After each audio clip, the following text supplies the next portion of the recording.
l'homme qui a tué 99 personnes, et Allah l'a pardonné. Le prophète, que la paix soit sur lui, a dit, parmi ceux qui vivaient avant vous, il y avait un homme qui avait tué 99 personnes. Il demanda quel était le plus grand savant de la terre. On lui désigna un moine. Il alla le trouver et lui dit qu'il avait tué 99 personnes.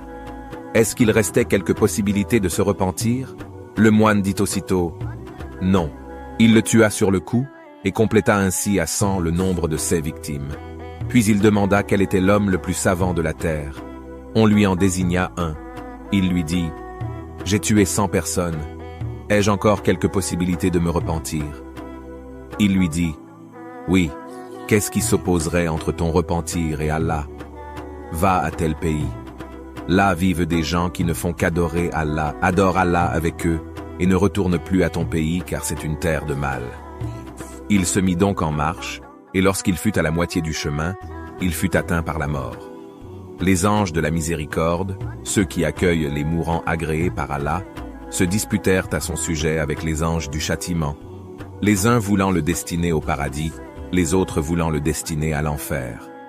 Les anges de la miséricorde dirent, il est venu plein de repentir, désirant de tout son cœur retourner à Allah. Les anges du châtiment dirent, il n'a jamais fait de bien dans sa vie.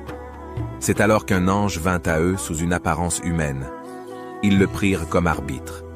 Il leur dit, mesurez la distance qui le sépare de la terre du mal, et celle qui le sépare de la terre du bien.